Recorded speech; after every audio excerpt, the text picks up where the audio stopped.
Mixtapes and Tasty Cakes podcast. I'm Bert Lepore. He's Samuel Monte Carlo. We're hanging here with Angry Mike D, and we talk about music, movies, and so much more. All right, we're back with another episode of Mixtapes and Tasty Cakes, episode 64. This one we're talking about rock musicians who left their bands for solo careers, and we picked 10 of them. It's not a top 10 list, but these are 10 picks. We'll just go over their solo albums, and a lot of these guys had pretty successful careers, probably even more so than their original bands that they came from. So rock musicians going solo. Let's get right into it, Damo. Ozzy Osbourne. Yeah, he's the first one that I thought of, and even when I was searching online, just for I always try to do like a little research and see, because I always feel like might be missing something. But even in like all across different genres, he was always like in the top 5, of musicians who left their bands for successful solo careers. So I discovered Ozzy when he was on a solo career, and then I've discovered Black Sabbath after that, kind of backwards. Yeah, me too. And I'm sure maybe a lot of people our age did, Oh, but, definitely. He definitely made a name for himself. Seems like every singer or the first couple singers from Black Sabbath left, for pretty big solo careers, Yep. Mike D, Ozzy. Yeah, man. He's probably the most famous out of any rock band that went solo, I would think, at least. But, I remember like back in the day, 87, and like around that time, and I'd go in like, you remember you going Pathmark and had that little record aisle. Oh, yeah. Right. So you'd see all the records, and I would always see like the Ozzy albums, and I'm like, I was a kid, so I was like, I might even have been younger, like maybe 9, 10 years old. I'm like, that looks like some scary shit. Yeah. There. Yeah. Like, and I would always try to picture like, what the hell does this sound like? And it wasn't until maybe like 4 or 5 years later that I actually, heard him the first time. And I'm like, well, it's not really that scary as I thought. Yeah, but you remember the name and the imagery, even the name, was pretty, just conjures up stuff in your head, Well, he was that guy that, like, when you were younger, you're like, don't listen to Ozzy. It's scary. Right. And, like you would turn on the lights, put the record on. Yeah. you would hear this, like the crazy shit, like, oh, this dude bit like the head off a bat. What the hell's this music going to sound like? And they weren't lying. That really did happen. Usually there's stuff fake. That actually happened, right? Yeah, like urban legends. Yeah. So, Ozzy Osbourne, lead singer for Black Sabbath from 69 to 79. He went on to have a real successful solo career. 11 studio albums from 1980 to 2020. Also a bunch of live records he did, and a cover record he also did, which was okay. Ozzy became a TV celebrity, man, too. So once the Osbournes hit MTV and all that stuff, it's like Ozzy blew up big time. Yeah, it became like a household name. Yeah, it went from, Ozzy was the scary guy to Ozzy was the lovable guy, Yeah, right. Which, is cool in one way, and man, it hurts the gimmick in the other way. Yeah, it kind of became like a caricature, I thought, Yeah, it was like the Oz thing, where the curtain behind, Yeah. But, what he is, if Alice Cooper is the godfather of metal, Ozzy's probably the father of metal, or something like that, or vice versa. Yeah. All right, Dan, let me start you first. Do you have a favorite Ozzy record? Your go-to Ozzy record for the demo? Probably Ultimate Sin, either that one or No More Tears. I go with Mike D. And because they're the ones I grew up with. Right. Yeah, it's the way it usually is. Mike D.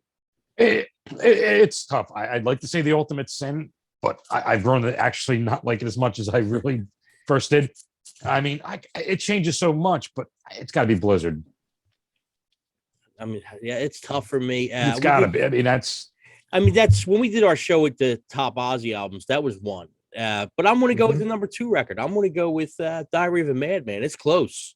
But that's the one I would definitely go with. Matter of fact, been buying a lot of vinyl lately, and I have Diary of a Madman already, but it's an old copy, so I wanted to buy a newer copy. So I was on Best Buy, I ordered from Best Buy. It came in today, and it's a picture disc. I really didn't want the picture disc. I'm glad it wasn't. I'm glad it wasn't the one you gave me, because I would have felt bad and gave you the album back. No. You have to read what You're not going to listen to that, are you? But the picture disc, I'll try it. I Yeah. still got the original, but I wanted the cover all clean, and that was why I really wanted it. I wanted a clean copy of the cover, Right. But I still How got much the you pay original. for it? $20, so I can't complain, really. Yeah, I mean that's the same thing would happen when I ordered the King Gizzard from Best Buy. I just think I'm not going to order from Best Buy. I think they're a bunch of third-party record printers that put out picture discs. But I did get a Soundgarden today. I got Bad Motorfinger also, and that looks fine. I didn't open it up, but on vinyl. Yeah, on vinyl, and that was like $30. Okay, we're gonna stick with the Sabbath. This is your fault. What, This the is vinyl? your fault, by the way. It's all your fault. Mike's out of You're control. making me Dane. buy music again. Mike I is got out of 5, control. 6 CDs every week when I was Really? growing up, and now I'm like, oh man, I'm buying like 2, 3 vinyls every week. Yeah, I'm Mike like, had to buy come at on, least man. 12 in the last month. He got the Honus. Honus. And we got a bonus because that's how we found Amigo the Devil, yes. which I did get that in. That came in last week or so, something like that. And that I love it. Love it. It's so good. That's my favorite album of the year. I heard it 2 weeks before the year end, and that's my favorite album of the year. It's so good. I think I'm with you on this one, man, because that's it. Oof. I got to give that another listen. Oh, I went back Yeah, and I I mean, bought you his got- other stuff on MP3 after that. All right, guys, sticking with the Sabbath deal here. Let's go with Ronnie James Dio. What do you got, Damo? Yeah, another one left Sabbath right after right after OZZY a couple years later, and their careers were kind of like parallel, I thought, but he did do stuff before Sabbath. He had Rainbow, and then he has his own band, Elf, that were Rainbow was pretty successful. But I like Dio's earlier stuff, just like OZZY too, the same thing. And it seems like ever since he passed away, he's even bigger than ever. I mean, I remember seeing Dio in clubs, during the lean years, and now it's like if he was still alive, he could probably headline like a festival or like amphitheater tour arenas or whatever. Well, Seems they're doing he's that. gotten bigger. They're doing that. What's the name thing now? Well, they did a couple shows, I think, with the hologram, which is kind of Dio Disciples. Yeah. That's kind of wacky, but it could be cool. Yeah, I think they kind of put the kibosh on the hologram thing. I think because in order for that to work, from what I read, is that you had to put it in like certain type venues where where it would work, where a stage big enough and everything. And I guess to make the hologram look right, you got to have the proper distance and lighting and all that stuff. So you just can't throw it somewhere. Probably way too expensive to pull off. Yeah, I'm sure it was very pricey. I think I would go see it. I would go see the Zappa one too. They did one with Zappa, I think, too. I would. Yeah. I'm not opposed to any of that stuff. It's it sounds a little weird. I mean, it's like the band is still alive and everything, and just kind of like playing along to a track. I mean, I think that's probably you're probably going to be seeing more of that in the future as we get older and these guys start. Unfortunately, we none of us live forever, so these guys are going to start dying off, and then you might be seeing more of that. And the problem is that's because nobody's creating new rock stars. That's the problem. Yeah, right. Yeah, so you got to keep on going back to the dead guys. Yeah.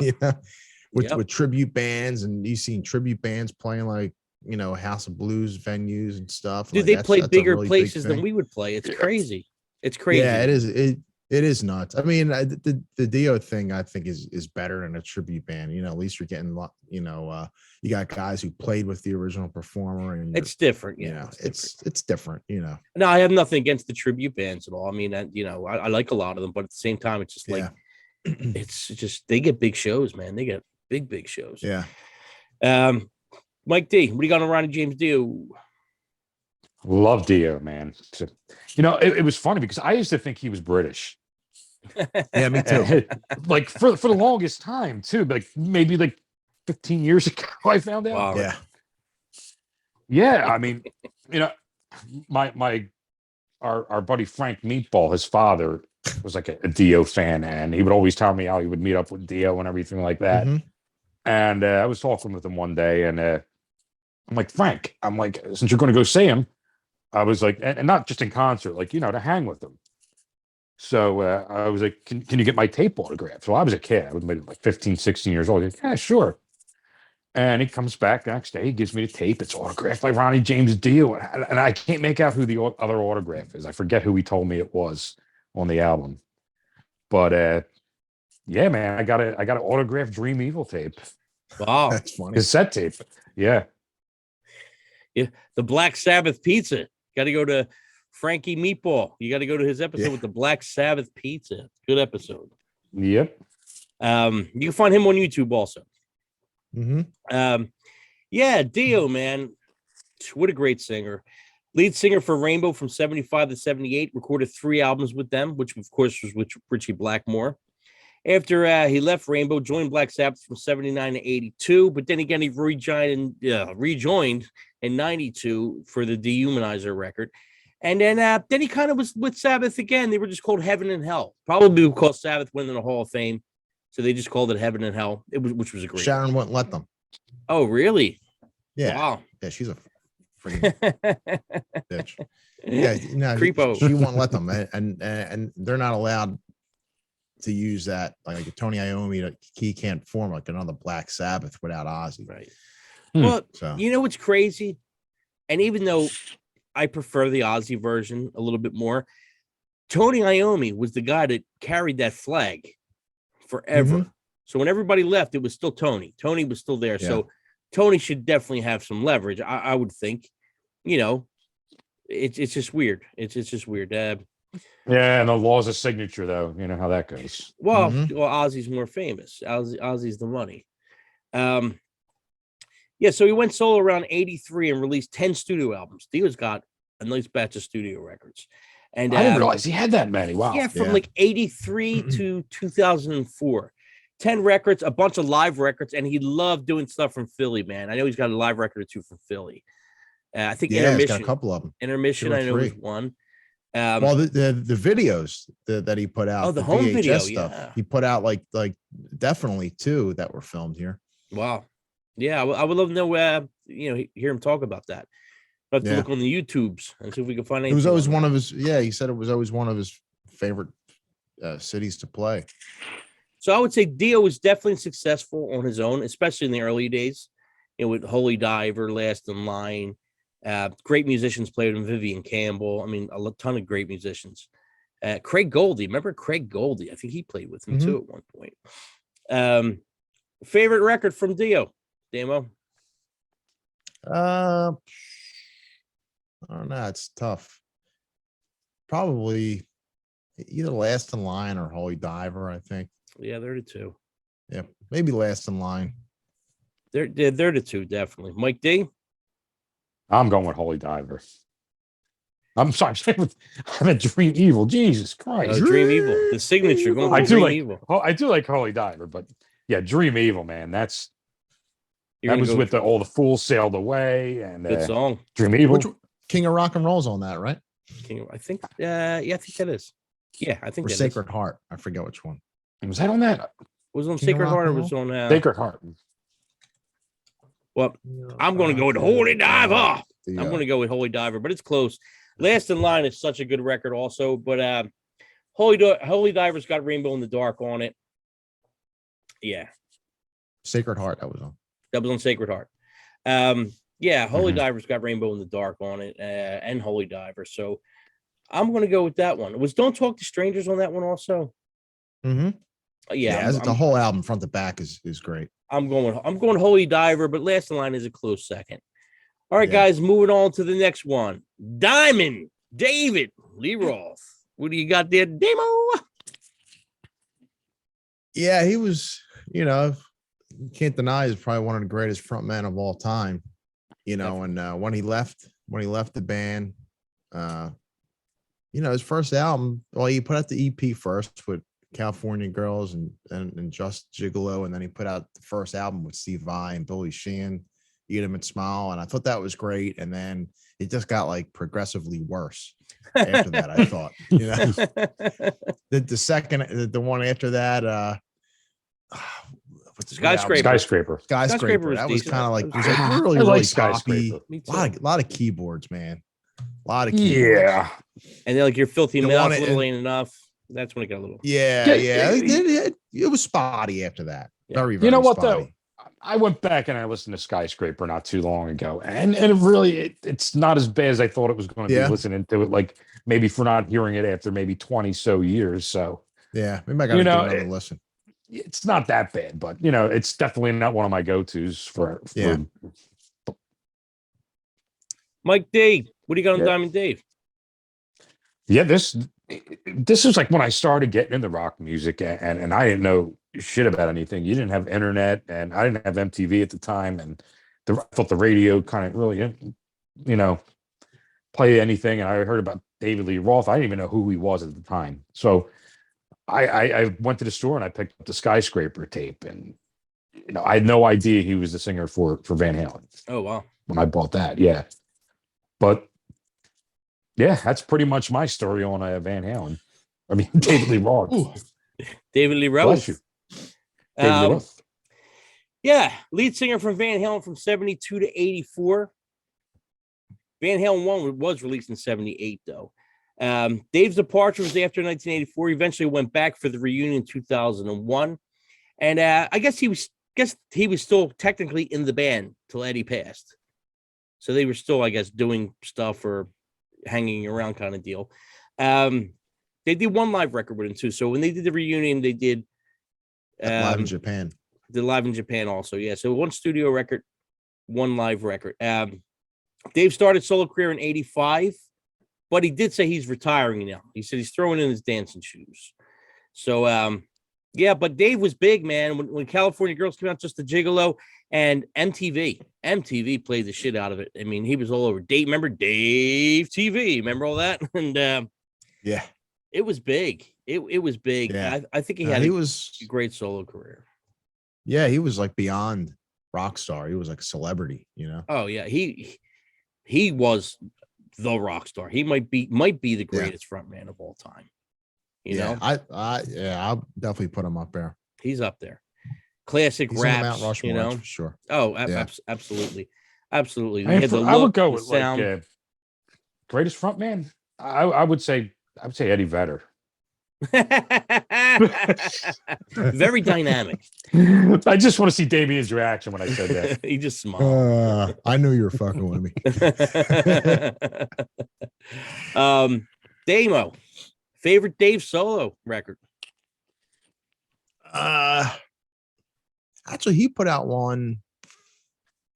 Remember that song "Slam Dunk" with John 5 on the DLR band? Yeah, that actually wasn't that bad. That record is really stripped down, really raw, almost sounded like demos. I mean, that wouldn't be my favorite. Probably be like second or third. But yeah, Eat 'Em and Smile is probably the best one, I thought. Mike D. Well, today it's probably Skyscraper, but this is a funny one because I went to go listen to Eat 'Em and Smile on YouTube a little while ago, and maybe I didn't dig hard enough. But the one that came up on their David Lee Roth's page, I was like, okay, I'll listen to this. I'm listening. I'm like, wait, something sounds different. He did the whole album in Spanish. Yeah, that's right. Yeah. And I'm like, and I couldn't find the original version of it. That's funny. He didn't even have it. Funny. Yeah, wow. I heard about that. That there was a Spanish version. I have to look for it. I haven't heard it. It might be good. You don't have to look that hard. It's like right up on his. Yeah, it's like he put it up there. It's on his album page. Gotta look for that. That's crazy. For me, I mean, I love a lot of Dave stuff. Eat 'Em and Smile, great band, great record. Tobacco Road. I mean, Ladies' Night in Buffalo. Yankee Rose, yeah. Yankee Rose. Cool. Yeah, wow. What a great record. And I do love Skyscraper, too. They're probably my two favorite David records. But Eat 'Em and Smile, the videos were great. Dave's just fun, man. He's just fucking fun. You know? Dave equals fun. Yep. All right, guys, moving on to the next one. The King Diamond. What do you got there, Damo? Yeah, I guess they're both two different things.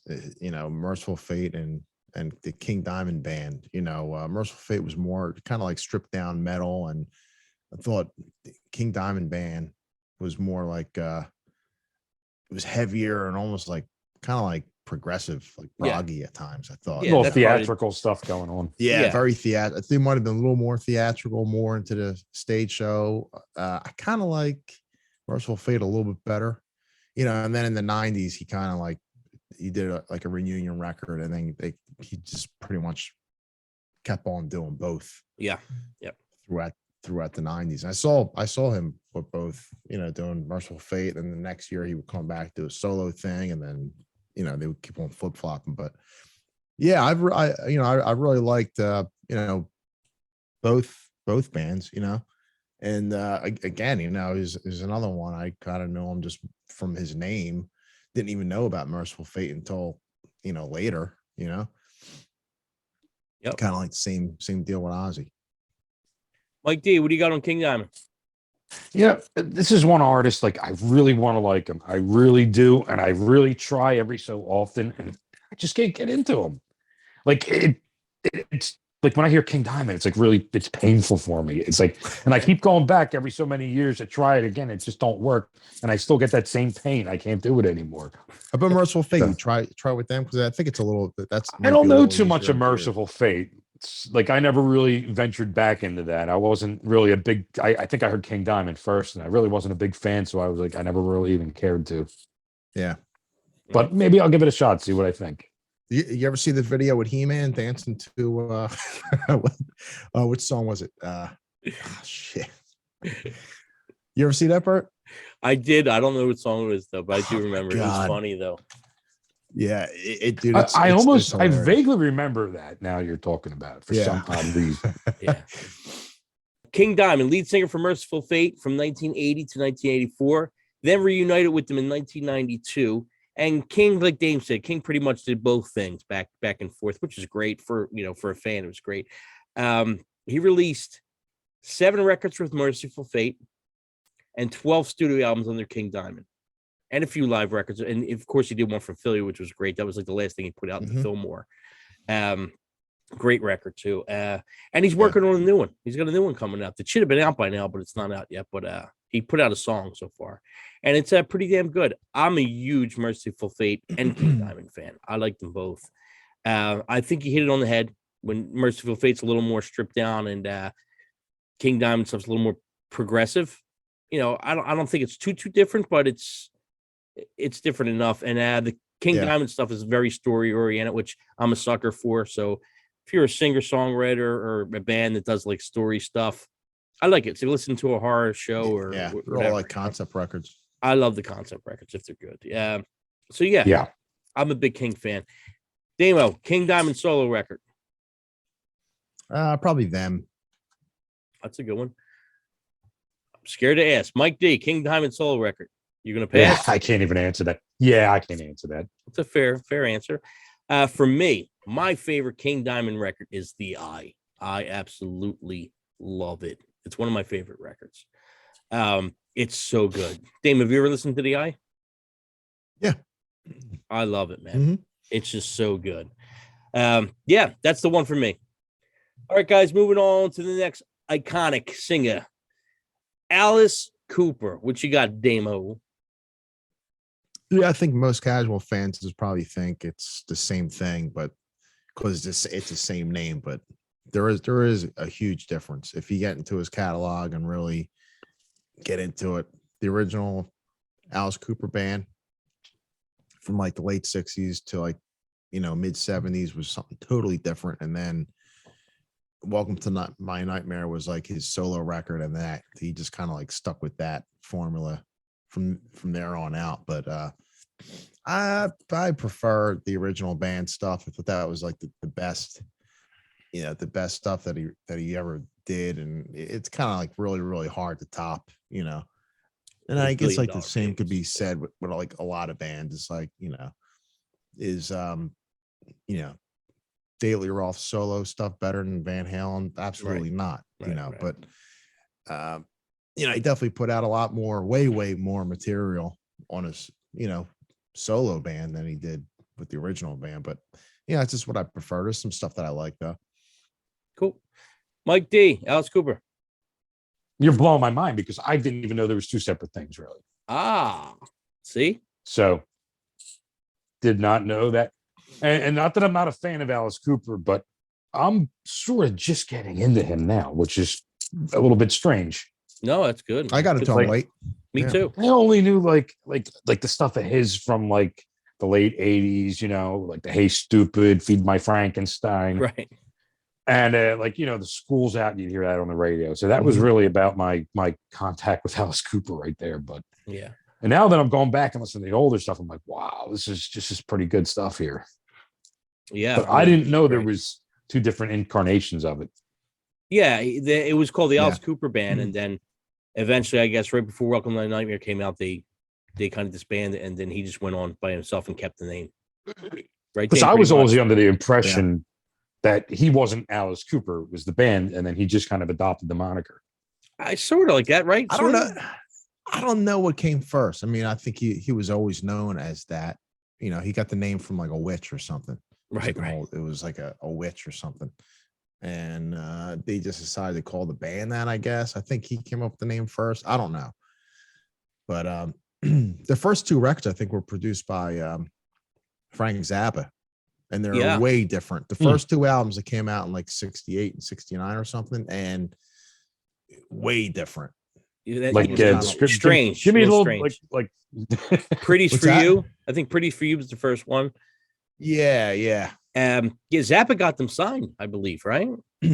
Yeah. And then Bob Ezrin kind of took hold of them. Yeah. I'm a Zappa fan.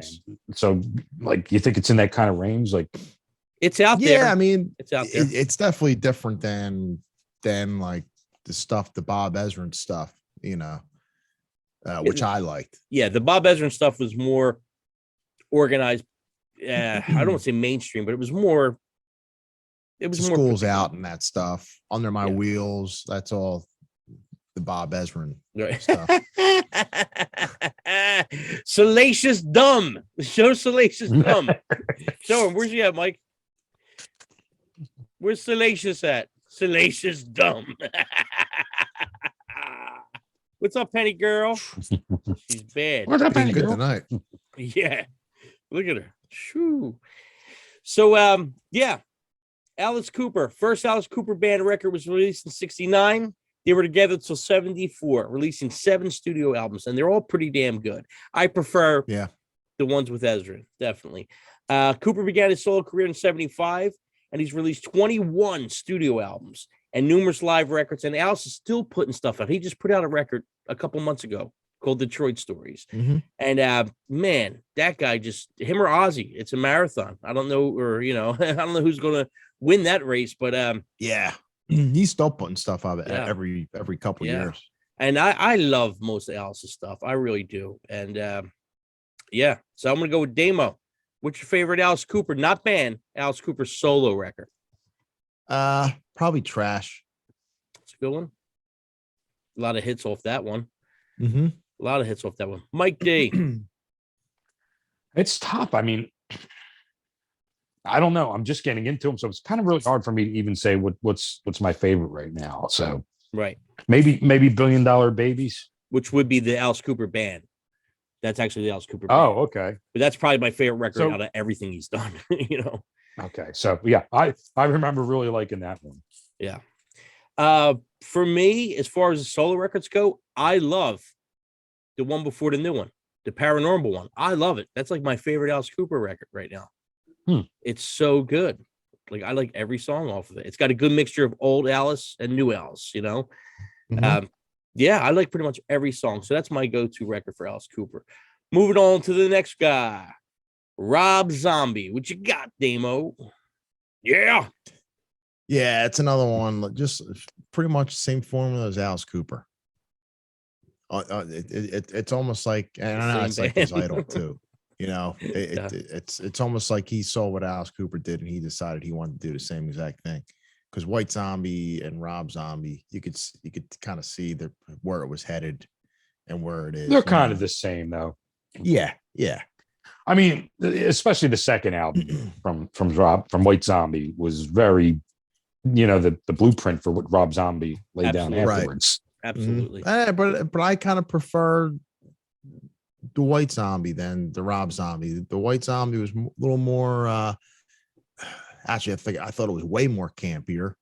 Oh yeah, it was really kind of low budget, still kind of like rock and roll sounding, but like with the sampled stuff thrown in there. It didn't sound like overly produced. Well, I think that's the reason why they said the band kind of fell apart, is that they said that Rob wanted more of that sample stuff and all higher in the mix, where the band really didn't want it. But yeah, it worked for Rob. I mean, Rob made a long career out of it, and that's what you hear a Zombie record, you like it, but you know what to expect, and you're going to get what you expect most of the time. Yeah. Mike D. It's Rob pretty Zombie. much like buying an AC/DC album these days, Yeah. Because great music on it. It's just, what you're going to get when you get it. So I'm all right with that sometimes. Certain bands could get away with that. Certain bands. Rob Zombie, Slayer. There are 3 bands that could get away with that for me. Well, I think if you're going to get away with doing that, you got to establish it from the beginning of your career almost, Yeah. Like, you can't come out doing like all thrashy stuff and then like out of nowhere come out with like a pop, boy band sounding album. And it's like, well, where did the fuck this come from? Yeah. You always know what you're going to get. Yeah. Yep. So Rob Zombie, if I can get that out there, founding member of White Zombie from 85 to 98, recorded a few EPs. They got a few things floating out before they actually got their big record deal. Once they got their big record deal and came out with 2 major releases, and they both were really damn good, but they got a lot of help from MTV and Beavis and Butthead. That definitely broke that band. There's no doubt in my mind. Absolutely. Mm-hmm. That, as we say, absolutely, that made White Zombie and Rob Zombie, and that ruined the career of Winger, probably. It's funny because you mentioned that. Like, I remember, I used to get the Columbia House books. And they were pushing, and this was before Beavis and Butthead, they were pushing the White Zombie album, the Devil Music Volume 1. Yeah. I love that record. It's great. A great record, yeah.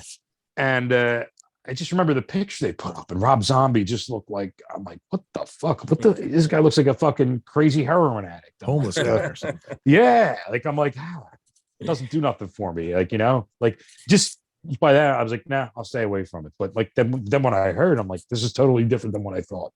Now, I remember when what was it like?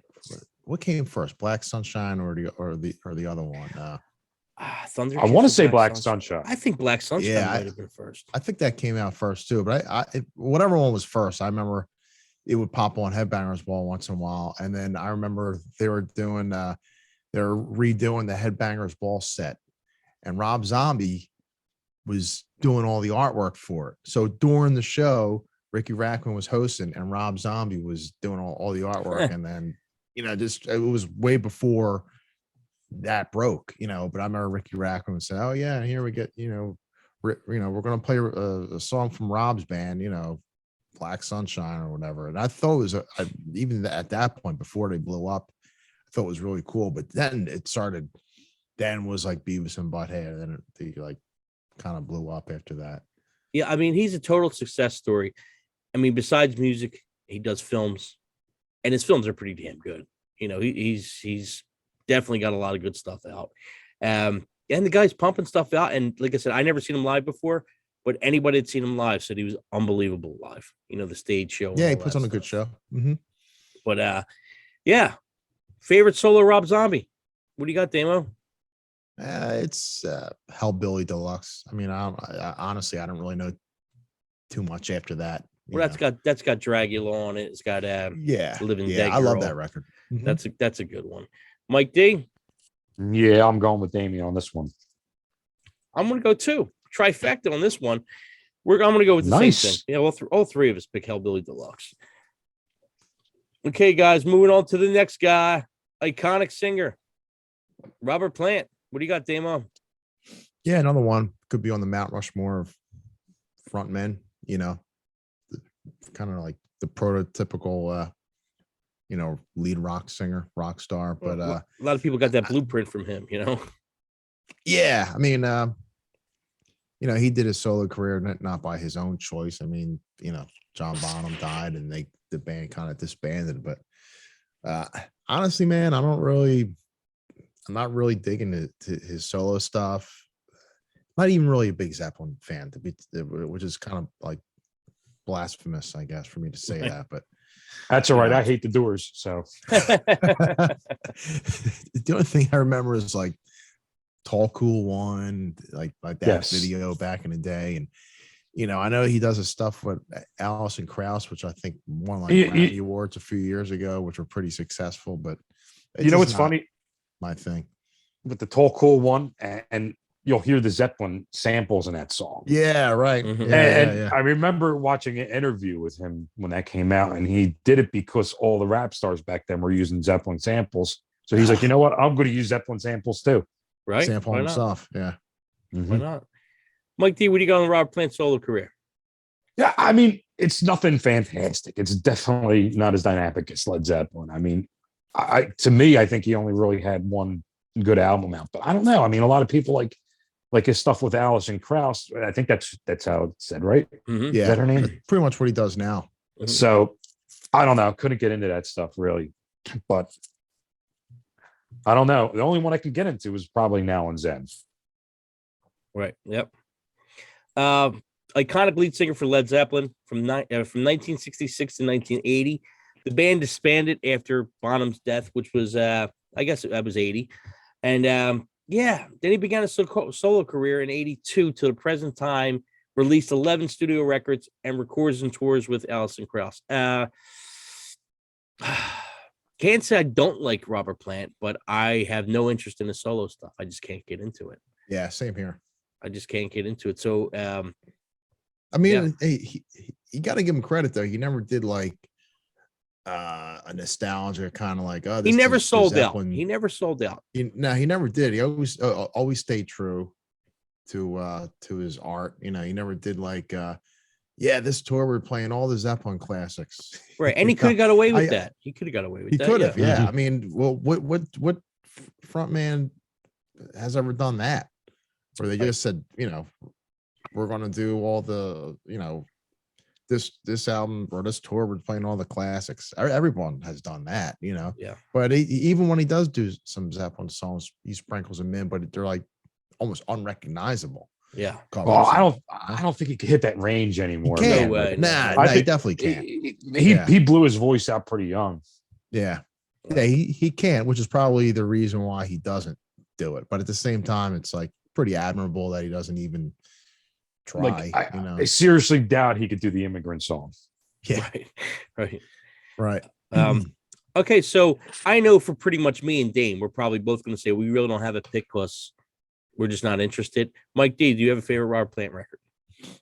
Yeah, I always had a spot for Now and Zen, and I'm actually searching for it on a vinyl right now, which is probably not too expensive, but I have it on tape. I have it on You CD, might find it in the dollar bin. You might be able to get lucky at the dollar bin. Is it the one where he has the poodle hair mullet? Yes, I think Yes, so. it is. I think so. and for the longest time, like I would see that in like the stores. I'm like, I didn't even know. Again, I didn't know who Zeppelin was at this point. I'd be like, who the fuck's this old man? Like, why are they promoting him? Like, in all the you'd see him in like all the ads and stuff. Probably like 30. I'm like, what the fuck? Yeah, he's probably like 30. He's probably younger than us at the time. Yeah, 38. I'm like, he looks like he's like a crinkly old man with a poodle wig. And with a wig. Yeah, it's a hell of a perm you got there, buddy. It's a mullet perm. Yeah, it's special. That's special. All right, guys, from the guy who brought you, as Dame said before, to a fist, Sebastian Bach. It's funny. I didn't even really think of him about this, but just a week ago, or throughout the week, even totally forgetting about this topic, I went back and I started listening to a lot of his solo stuff, and the first thing he put out was this live album that had like 5 new tracks. I think it came out like around 98 or 99, and the studio tracks were actually really good and they're really, really well produced. And but I like his solo records. I think you know what you're going to get with them. You know, Yeah. it is in line with It's what the he Skid does. Row Yeah. catalog. I thought Angel Down was really good. I went back and listened to that. I was like, damn, that's a pretty great record. And that's the record Think Axl came out and sang some songs on. Yeah, he sang on like 2 or 3 tracks, but yeah, the songs are really good on that, and it's real heavy. Mm. And so his voice, you know, still holds up. Yep. Mike D. Sebastian.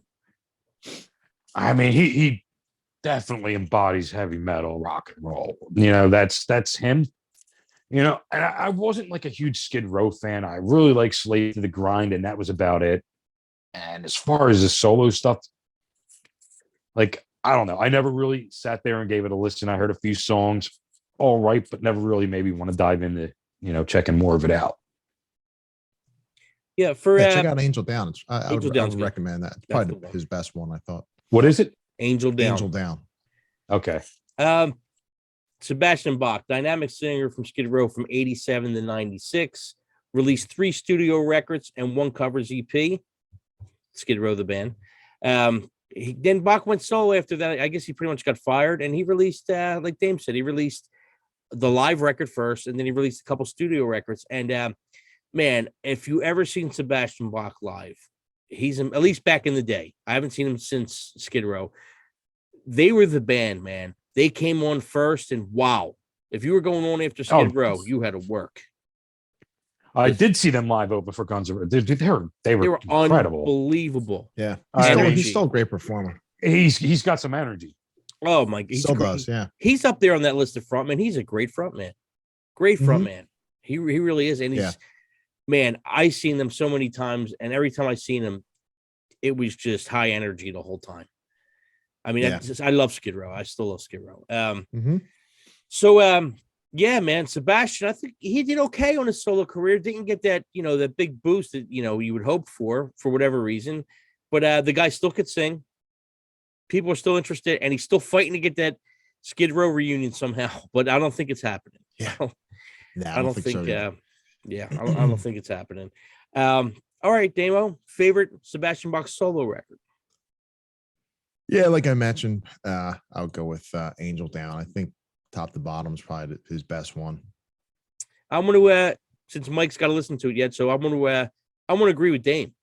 That's a great. The other records are good, but Angel Down, great record, top to bottom, and you know, and it's also got, like you said, the little cameo from Axl, which was out of nowhere. You know, yeah, Love Is a Bitch slap. That was a cool tune. Yeah. And I think they do Back in the Saddle again together too, which is pretty wild. And I think Stuck Inside, I think he's on that one too, which is another good song. But yeah, it's heavy. It sort of picks up like where you know, like you could throw it in right after Slave to the Grind. It kind of fits into that, you know. Yeah, it's definitely a worth listening to. If you haven't heard it, it's worth checking out. And I think the artwork might have been his dad's one of his dad's paintings, which he did on Slave to the Grind also. So it's a pretty cool album cover too, if you look at it. All right, guys, moving on to the next iconic singer, or that left the band, became an iconic singer. Joan Jett. What you got, Damo? Yeah, I like some of her solo stuff. I mean, I wasn't like a huge Runaways fan, you know. They only put out like 1 record or something, but you know, they're definitely you know, the first probably girl rock group, you know, and then she kind of left and did her own thing, which is you know, everybody knows Joan Jett, you know, female rocker. She's probably the first one you mentioned, you know, first one that comes off of your tongue. But yeah, very, very successful solo career, and you know, Rock and Roll Hall of Fame, you know, take it for what that is. Yeah. But yeah, I mean, she's still out there doing it. It's an icon, you know. Absolutely. Mike D, Joan Jett. You're gonna laugh at me, but I think I only know one Joan Jett song. What? Yeah, I think, and I don't even think it's hers, right? If it's I Love Rock and Roll, it's not. I think it's a cover. And, yeah, I don't think I know. Yeah, I mean, there wasn't, you know, the most of the hits that she had weren't even written by her. Yeah, that's crazy. Yeah, I mean, not like really like a songwriter. You know, it's not that I don't like her. It's just passing in the night, I guess. You Yeah. know, I don't know. Wow. I mean, guitar slinger for the Runaways. I mean, definitely her influence was heavy on was heavy from that. She really liked oh my God, why can't I think of her name now? Canadian guitar player singer. I think she's Canadian. She was on fucking Happy Days a couple times. Big name. Leather Tuscadero. Yeah, what was her name? Oh, she's got some good stuff out there, She's man. great. Susie Quattro. Susie That's it. Quattro. Yes. That's it. She's actually Susie Quattro's got some cool ass shit. She's still good. Yeah. The last record she put out with actually was pretty good. Susie Quattro. Okay, so definitely she was heavily influenced by her. Yeah, the Runaways did a couple records, a live record. I was never a big Runaways fan. I thought they were a little overrated, to be honest with you. I just a lot of I people thought liked so them. too. They were okay. They were okay. Yeah. You know, I think they should have been in the Hall of Fame before Joan Jett. before her. I mean, it was a whole band of women, you know. Yeah, I was like, that was they had to pretty be the first, groundbreaking right? there. That had to be the first, really, as far as rock goes. Yeah. You know. Yeah, maybe. I mean, As far as rock goes. what was it? The Made It Further though, Go-Go's, right? Yeah, but the Go-Go's, you know, they were after. Go-Go's were after the Runaways. yeah. Right. They were after, but they were definitely more successful, I think. Oh yeah, way more. Oh yeah. Without a doubt. Yeah. Big time. I think the Runaways got big after, you know, kind of like, I guess, a campy kind of thing, you know, like one of those deals. Pop. It was more pop oriented. Yeah. Yeah. So, you know, even though I guess it's Joan Jett and the Blackhearts, I always see it as Joan Jett, you know, even though I don't know if it's a band, it's not a band. I don't know. I always see it as just Joan Jett. It's her band. She's on the album covers, you know. Her solo stuff's pretty damn good, man. Yeah, I liked a bunch of her stuff. Damo, favorite Joan Jett record? Up your alley. I always liked. Yeah. Little Liar and Hate song. Myself for Loving You. I mean, which I think she wrote them, or Desmond Child. Okay, I know that them. song. You know that. Yeah. Mike found one. I know that song. Yeah, I know that song. All right, so Mike's not sure, I guess, for the album thing, and I'm going to go with Up Your Alley also. I thought that was a great record. Little Liar, just for the Little Liar song. I mean, I Hate Myself for Loving You was probably bigger, but Little Liar, man, what a great song. And if Desmond Child had anything to do with it, I'm sure it was great. You know, that guy's just a hit maker. All right, guys, moving on to our last musician that goes solo. Space Ace Frehley. What you got, Damo? Do we always we back to Kiss again? It always comes back. Bert's always trying to squeeze him in somehow. Yeah. Actually, I think we do have one more after Ace Frehley. But we're gonna go with Ace Frehley. What do you got there, Damo? Yeah, I actually like the stuff he's been putting out the past 10 years, as opposed to like when he first became solo. I like his some stuff from his first record, and then I like which one? Richie Scarlett on it. The third record. Trouble Walking. I really liked a lot. Yeah. You know, and that's pretty much, and then he didn't do anything for like 20 years or Then he something. started popping out shit. Yeah. Then he started popping out shit. Yeah. So but yeah, I mean he put out a lot of good stuff, you know. Yeah. So a lot of good songs. I know Mike's kind of sick of the Kiss thing, so I'm just gonna go on real quick. Nah. Well, I mean, no, I'm not. I barely listen to Kiss as it is, and I'm like, man, I'm definitely not venturing into the Ace Frehley.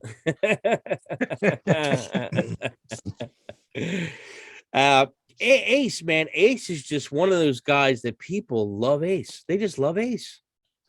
Like everybody loves Ace for some reason. Not the greatest voice, but it works perfect for what he does. So, are you an Ace man? Yeah, I'm an Ace man. Yeah, it's good. I'm an Ace man. But he's another guy surrounding himself with a ton of good musicians. Any of those records you look from, even for Frehley's Comet, you got Todd Howarth, John Regan. Who was the drummer? Sandy was the drummer. Anton Fig. Anton Fig also, and then there was the guy from Eric Clapton. I forget his name. The guy from Eric Clapton. Yeah, Jamie Oldacre. Yeah, you got him, and then Yeah. Sandy something. So Sandy Slavin. Yeah. Sandy Slavin, that's it. And yeah, I mean, Ace, successful in, I don't want to say an underground sense, but people love Ace. But we're not going to end the show that way. We're going to, with somebody Mike brought up right before we started the show, and I don't know how I missed it. Jack White from the White Stripes. Daniel, anything on Jack White? He's deep, man. He puts out a lot of different stuff. It's kind of hard to keep up with. Yeah, but I pretty much like everything besides the White Stripes, and Really? I think it all Really? You know what? It came from that movie, It May Get Loud, Right. which I had absolutely no interest in seeing it because I wasn't a fan of any of those guys. I mean, Jimmy Page a little bit, but I fucking hated The Edge. And then I saw it. I was like, you know what? I actually stopped hating U2 after that. Really? I kind of grew to appreciate The Edge, and I really, really like Jack White a lot after seeing that movie.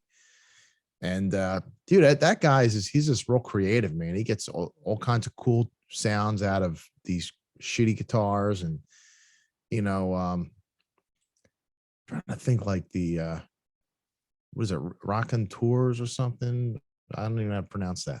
That band was kind of cool. Oh, that was like an Contours, all-star I band. think. That was like an all-star band, yeah. Yeah. Right. So like yeah, an underground, yeah. Yeah. He's always does like some cool stuff, Yeah, I agree. Mike D, Jack White. Yeah, man. I mean, like everything he puts out, it just people buy it. It's great. Yeah. You don't have that too many of those like abstract artists that are big these days anymore, Yeah. And with Jack White, you don't know what you're going to get. So that's part of the good thing. Yeah. He hasn't really done much in a while, right? Like I think he's there's a new album coming out, I think in a month or two. And I think he just put an acoustic one out within the last couple of years. Yeah. For me, Jack White, his sound is familiar enough that makes you listen, but also different enough that keeps you listening. So he could do some really pretty stuff, and then he could just kind of go and do something like crazy, like what the fuck, Yeah, like I said, he does stuff that sounds like, okay, he reminds me of Zeppelin a little bit here, but then he'll do something totally out of the box mixed in. That's like, I don't know where that came from.